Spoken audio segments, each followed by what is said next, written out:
to get him here somehow, and thank you for taking the challenge and coming to Seattle. And after spending 13 years in Southern California, the city of Hope, where he's the director of the pediatric cancer program there.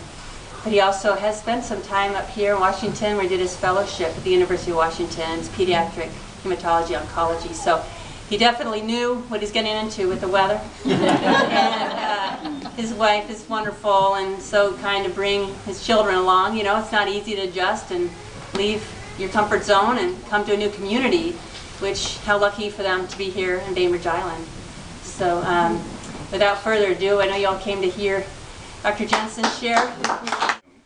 And this is really a privilege for me to be able to come just down the country road between here and the Fort Ward area, where our family lives on Pleasant Beach, and to be able to see all these faces here today, because I know that you're all here for a very, very important reason.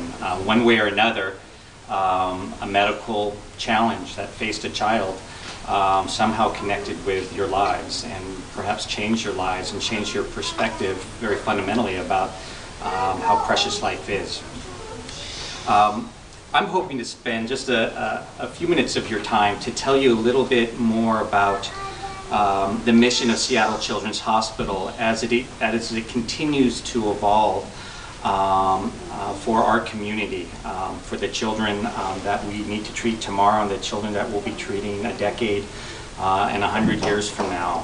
We have in our minds the role of Seattle Children's Hospital not only to be a place where the best medical care can take place for our children, but be the place where we learn how to cure diseases and bring hope to what we have traditionally considered very difficult diseases, not only for our children, but children all across this country and all around the world, to be a pioneer in that regard. And so if I'm successful in describing that to you, I hope you leave very uplifted, because in a very real way, that mission and our ability to get it done is in a very real part facilitated by folks like you that support us as a community.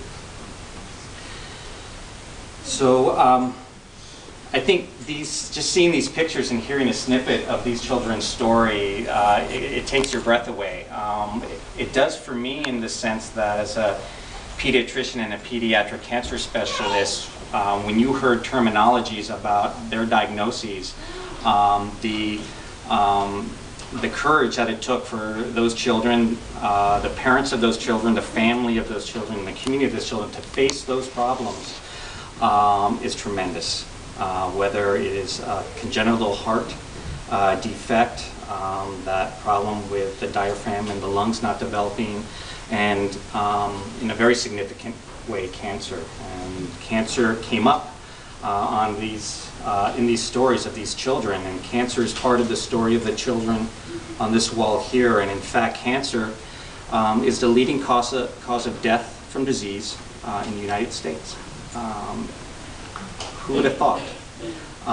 And what I'm realizing, coming back to Seattle and being on an island community for the very first time in my life, is that when the specter of cancer connects with a child, and it happens in our community, it sends shockwaves through all of our lives, I think.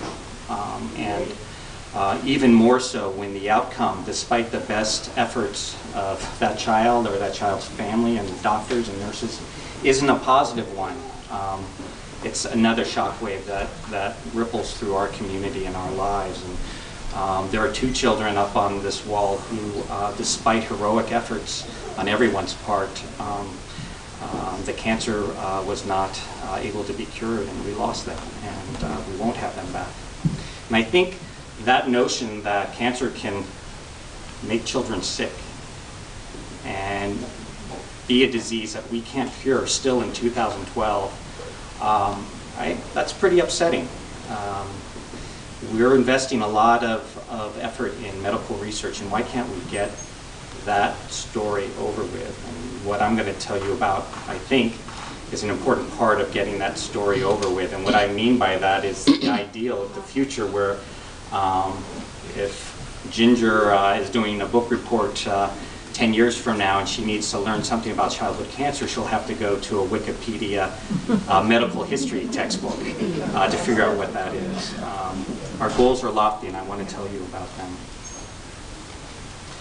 I think it's also important to emphasize that I find it a very wonderful disconnection from my work at Seattle Children's and at the Research Institute to take that ferry boat and come over to this island.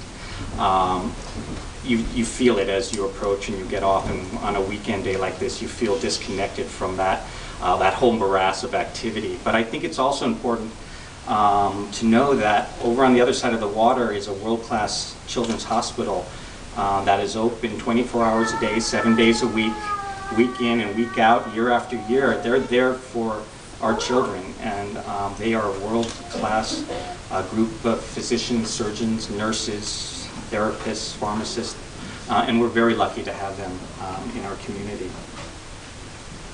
And it's a little bit interesting sometimes to be the pediatrician that no parent would want their child to have to go see. There are amongst this wonderful group of medical specialists, I feel that a very gem-like group of people at Seattle Children's are the doctors and nurses and surgeons that take care of our children as they battle cancer. They're a very special breed. I don't want you ever have to meet them other than in a social setting, but these are very dedicated people. And they're very busy, and the wards are very full. And as you heard from Eileen, thankfully, we're about to merge to being a facility.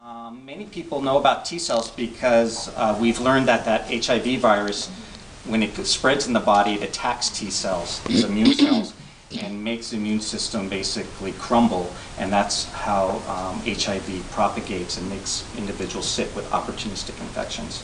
So these very powerful T cells that roam around our body and protect us from things from the outside, unfortunately, when they bump up against cancer cells, they're a little bit confused.